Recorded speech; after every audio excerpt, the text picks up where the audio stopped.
जगदलपुर से खबर है। केंद्रीय गृह मंत्री अमित शाह का बस्तर दौरा। पहले दिन कई कार्यक्रमों में अमित शाह शामिल हुए। आपको बता दें, बस्तर ओलंपिक समापन समारोह में भी अमित शाह ने शिरकत की और आत्मसमर्पित नक्सलियों से भी मुलाकात की है। केंद्रीय गृह मंत्री अमित शाह की आत्मसमर्पित नक्सलियों से मुलाकात हुई। दरअसल मुख्यधारा में लौटे आत्मसमर्पित नक्सलियों से उन्होंने बातचीत की। कई राज्यों के आत्मसमर्पित नक्सलियों से मुलाकात की है, बातचीत की है। सर्किट हाउस में आत्मसमर्पित नक्सलियों से अमित शाह ने मुलाकात की। उन्होंने कहा कि मोदी जी के 2047 तक एक विकसित भारत के निर्माण में छत्तीसगढ़ का भी बहुत बड़ा और बहुत अहम योगदान। तो आज बस्तर ओलंपिक का भी समापन हुआ। अमित शाह ने कहा कि एक साल के भीतर नक्सलियों की मांद में जाकर सरकार उन्हें हटाने का काम कर रही है। अमित शाह ने नक्सलियों से मुख्यधारा में जुड़ने का आह्वान भी किया। कहा कि मैंने कई राज्यों की सरेंडर पॉलिसी देखी है, छत्तीसगढ़ की पॉलिसी सबसे बेहतर है। ये बात भी अमित शाह ने कही है। ये प्रमुख बिंदु हैं जो हम आपको बता रहे हैं, जिसमें देश के गृह मंत्री इस बात को कह रहे हैं कि मैंने कई राज्यों की सरेंडर पॉलिसी को देखा है, लेकिन जब मैं छत्तीसगढ़ की पॉलिसी देखता हूं तो वो काफी बेहतर है, सबसे बेहतर है। नियत नेल्लानार योजना, उन्होंने कहा कि बस्तर के गांव को ये नियत नेल्लानार योजना, जिसका ऐलान प्रदेश के मुखिया विष्णुदेव साय ने किया था और उनके सानिध्य में योजना चल रही है। उन्होंने कहा कि ये गांव को स्वर्ग बना रही है।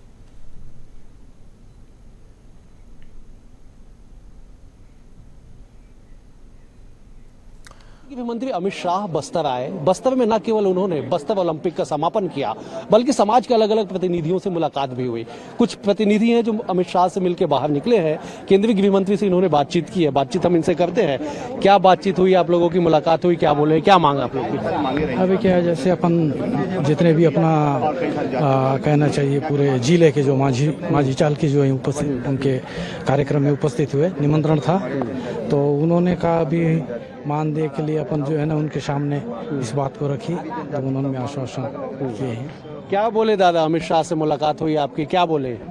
हम सातों जिला से माझी लोग आए हैं, तो सब माँ देख लिया और हमको राज्य शासन वाला जमीन उसके लिए पट्टा होने के लिए, और जिसको नहीं मिला उसको मिले। अच्छा, तो क्या बोले अमित शाह? अमित साहब से मुलाकात की हम लोग, बांधे के बारे बोले। तो हमारा बांधे कम पड़ रहा है, मेहनत ज्यादा पड़ रहा है। सेवा पूजा में हम लोग जाते हैं, हमको ऑनलाइन में कुछ नहीं मिलेगा। सेवा पूजा वाले को हम मेहनत करेंगे, सेवा पूजा डेली जाते हैं, तो उसमें से थोड़ा सा शासन की तरफ से अमित शाह सर को बोले कि 5,000 बोल दिया है। अच्छा, तो क्या बोले अमित शाह आपसे? बोले तो हम लोग कर दूंगा बोले। अच्छा, हाँ। कैसा लगा आपसे मुलाकात हुआ तो? अच्छा लगा। हाँ, हमको मंत्री जी लोगों को बढ़िया लगा, अच्छा लगा। मंत्री साहब मन दशहरा के समय मोबाइल भी दिए, जैकेट भी दिए, हमारा अच्छा लग रहा है। चलिए देखिए, ये तस्वीर देख लीजिए, ये भीड़ देख लीजिए, तमाम जो लोग हैं वो मिल के निकल के आए हैं, उनसे बातचीत करते हैं। दादा, क्या मांग हुआ, क्या बातचीत हुई आप लोग के अमित शाह जी से? अमित शाह जी से ये मांग हुआ है, हमारा यहाँ बस्तर संभाग आर्यना दंडक बने 14 साल भगवान राम बन काटे हैं। रियासत के हम लोग माझी चालकी हैं, गायता पुजारी हैं। धरोहर से हम लोग लगा हुआ है माई जी का सेवा में, परंपरा में। मतलब हमको मांग होना चाहिए ताम्रपात्र का बिल्ला और माझी लोगों का जमीन 1966 को वो पूरा नहीं हुआ। तो क्या बोले अमित शाह जी? और दिल्ली ले जाने के बोले। अच्छा, क्या बोले तो? और ठीक है बोले, ले जाएंगे बोले। 55 लोगों का प्रतिनिधिमंडल आज अमित शाह से मुलाकात करता है और अपनी बातों से उन्हें अवगत कराते हैं। उधर से भी रिएक्शन आया, प्रतिक्रिया आई कि जो भी मांग है उसमें यथासंभव जो है पहल करने की कोशिश की जाएगी, उस पर आगे निर्णय लिया जाएगा। ये तस्वीर देख लीजिए, ये खुशी देख लीजिए कि अमित शाह जब आते हैं तो केवल और केवल एक सूत्रीय एजेंडा नहीं, बल्कि समाज के अलग अलग वर्गों, अलग अलग प्रतिनिधियों से मुलाकात करके उन्होंने उनकी बातें सुनी और इस पर आगे सरकार के द्वारा निर्णय भी लिया जाएगा। कैमरा पर्सन भूपेंद्र विमलकर के साथ अवधेश मिश्रा, BSTV बस्तर। और इस खबर पर हमारे साथ इस वक्त लाइव जुड़ रहे हैं हमारे state editor doctor Avdhesh Mishra. Avdhesh ji, वैसे तो अमित शाह जी ने बहुत कुछ कहा, लेकिन 3 प्रमुख बिंदु जो मैं देख रहा हूं वो कह रहे हैं कि मैंने कई राज्यों की सरेंडर पॉलिसी देखी है, लेकिन जब मैं छत्तीसगढ़ की पॉलिसी को देखता हूं तो वो सबसे बेहतर है। वो कह रहे हैं कि नियत निल्ला नार योजना बस्तर के गांवों को स्वर्ग बना रही है। बिल्कुल बिल्कुल आपने सही कहा। देखिए, सबसे बड़ी बात यह है कि बस्तर को जो है नक्सलवाद मुक्त करना है। गृह मंत्री अमित शाह जब रायपुर आते हैं आपसे कुछ महीने पहले तो तय करते हैं कि मार्च 2026 वो तारीख होगी जब छत्तीसगढ़ नक्सलवाद मुक्त हो जाएगा। आज जब वो बस्तर ओलंपिक के समापन पे आते हैं, बस्तर ओलंपिक के समापन पे वो ललकारते हुए, समझिए इस बात को, इन शब्दों पे ध्यान देना होगा कि वो ललकारते हैं, वो आह्वान भी करते हैं कि जो नक्सली विचारधारा से जुड़े लोग हैं वो सरेंडर कर दे, मुख्य धारा में लौट आए, नहीं तो सुरक्षा में लगे जो जवान हैं वो उनसे निपट लेंगे। और सबसे बड़ी बात ये कहते हैं कि बस्तर ओलंपिक के शुभारंभ कार्यक्रम 2026 में वो आएंगे और उस वक्त ये बात वो कहेंगे कि बस्तर बदल नहीं रहा है बल्कि बस्तर बदल चुका है। उन्होंने कई बातें कही, कहा कि लगभग 1,65,000 जो प्रतिभागी थे वो इसमें शामिल हुए, इससे बस्तर की दशा और दिशा तय होगी। तो कुल मिला के ये है विवेक जी कि एजेंडा एक है, टारगेट एक है कि छत्तीसगढ़ में शांति का टापू जिसे कहा जाता है उसमें माओवाद मुक्त छत्तीसगढ़ बनाना एक सबसे बड़ा टारगेट है। और उसी टारगेट को अचीव करने के लिए आंकड़े भी अमित शाह ने गिनवाए कि किस तरह से छत्तीसगढ़ में एक साल के भीतर तकरीबन 200 से ज्यादा नक्सलियों को मार गिराया गया, लगभग 1500 के करीब सरेंडर और गिरफ्तारियां उनकी हुई है। तो साफ कह रहे हैं कि 2026 में छत्तीसगढ़ माओवाद मुक्त हो जाएगा। बड़ी बात विवेक जी ये भी देखना होगा कि न केवल मंच के माध्यम से ललकारते हैं, न केवल मंच के माध्यम से आश्वस्त करते हैं कि बस्तर जो है नियत निल्ला नार जैसी योजना के जरिए बस्तर के जो गांव है वो स्वर्ग की ओर बढ़ रहे हैं, बस्तर में शांति, विकास, तमाम तरह की जो सुविधाएं हैं वो जल्द से जल्द स्थापित होने वाली है। बल्कि वो इस बात का भी जिक्र करते हैं कि आने वाले समय में बस्तर जो है कश्मीर से बड़ा पर्यटन हब बनेगा। वो कहते हैं कि अगर बस्तर जल्द से जल्द मुक्त हो जाएगा, नक्सलवाद मुक्त, तो कश्मीर से बड़ा पर्यटन हब जो है वो अकेले बस्तर बनेगा। ये बड़ी बात है अपने आप में। और उसके बाद जब उस कार्यक्रम से जाते हैं विवेक जी तो सर्किट हाउस में जाके अलग अलग राज्यों के आत्मसमर्पित जो नक्सली है, जो मुख्य धारा में लौट चुके हैं, उनसे वो मुलाकात करते हैं, समझने की कोशिश करते हैं, जानने की कोशिश करते हैं कि आखिरकार किन किन मजबूरियों के जरिए उन्हें जो है नक्सली अपने साथ ले गए और उनका जो खौफ है वो किस कदर तक अभी बचा हुआ है। कुल मिला के यही है विवेक जी कि कैसे छत्तीसगढ़ माओवाद मुक्त हो, इसी के को लेकर तमाम तरह के जो कार्यक्रम है वो चलाए जा रहे हैं।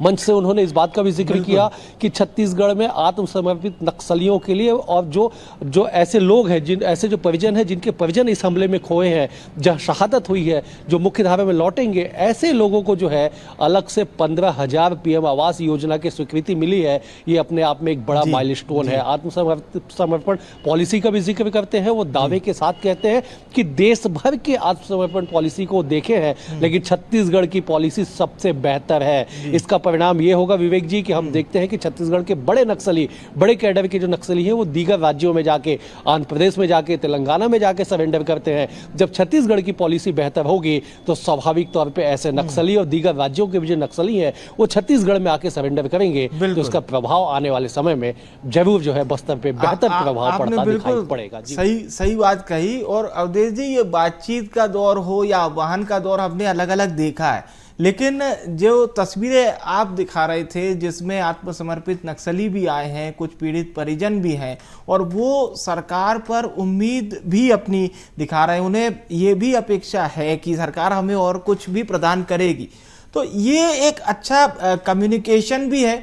और जो सरकार की मंशा है कि मुख्य धारा में लाया जाए ताकि हमेशा इन पर ये जो नक्सलवाद की एक लेयर चिपकी हुई थी जिस वजह से ये रायपुर नहीं आते थे, तो वो दूरी भी सरकार ने कहीं ना कहीं कम कर दी है। बिल्कुल बिल्कुल आपने सही कहा। देखिए, अलग अलग सुविधाएं शहरी क्षेत्र में अगर वो चाहते हैं कि उन्हें जो वहाँ पे पुनर्स्थापित किया जाए उसके लिए अलग योजना है। वो चाहते हैं कि ग्रामीण क्षेत्र में अगर एक साथ उन्हें स्थापित किया जाए तो कम्युनिटी सेंटर या कम्युनिटी एरिया बनाने की भी बात मुख्यमंत्री ने मंच से कही। तो कुल मिला के ये है कि माओवादी विचारधारा से जो जुड़े लोग हैं उन्हें मुख्य धारा में लौटने के लिए न केवल देश के गृह मंत्री बल्कि छत्तीसगढ़ के मुख्यमंत्री विष्णुदेव साय भी योजनाओं के माध्यम से अपील करते हैं।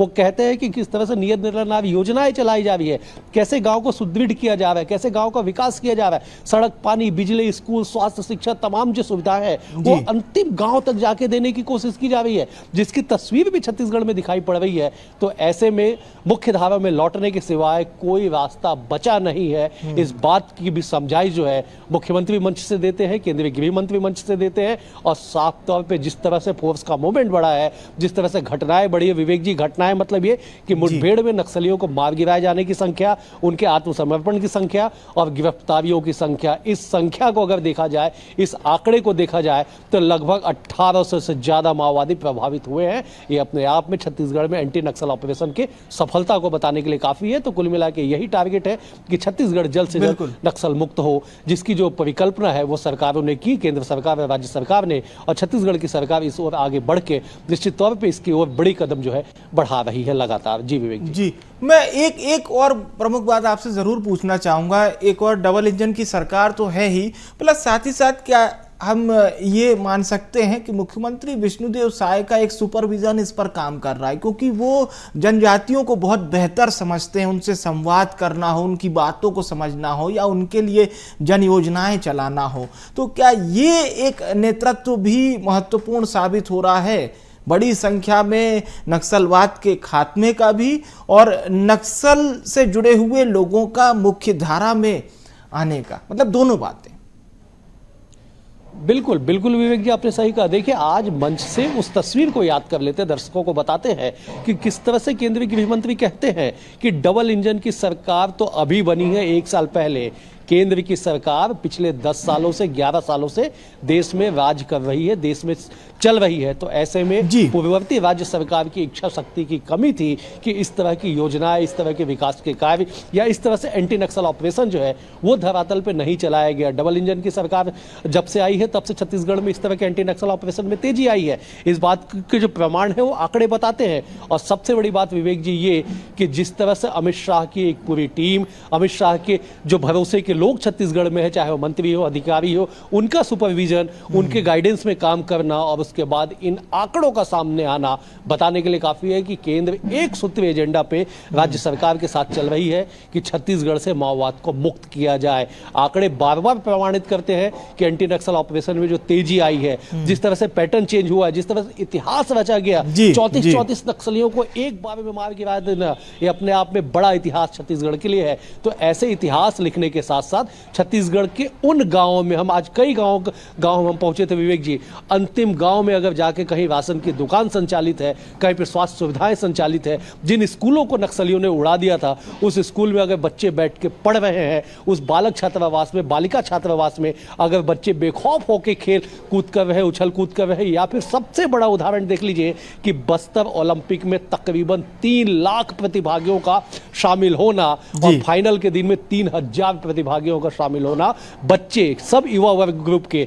तो ऐसे में अगर 3-3 लाख लोग बस्तर ओलंपिक जैसे आयोजन से जुड़ते हैं तो समझिए कि ये वही युवा है जो बस्तर के 7 जिलों से आते हैं। और ये अगर सकारात्मक तौर पे मुख्य धारा में चल के इस तरह से आयोजनों में शामिल होते हैं तो गांव के विकास के लिए वो दिन दूर नहीं जब ये कहा जाएगा कि छत्तीसगढ़ जो है माओवाद मुक्त हो चुका है। क्योंकि युवा सबसे बड़ी कड़ी होती है, सबसे बड़ी ताकत नक्सलियों की होती थी। इन्हीं युवाओं को साधने के लिए सरकार ने योजनाएं चलाई, सरकार ने आयोजन किया और इन आयोजनों से जो है अधिकांश जो बस्तर के युवा है वो जुड़ गए हैं। और इनके जुड़ने के साथ ही अब ये तय है कि छत्तीसगढ़ में बस्तर जो है जल्द से जल्द माओवाद मुक्त हो जाएगा। जी विवेक जी, चलिए, बहुत बहुत शुक्रिया आपका हमारे दर्शकों तक इतनी महत्वपूर्ण जानकारी साझा करने के लिए।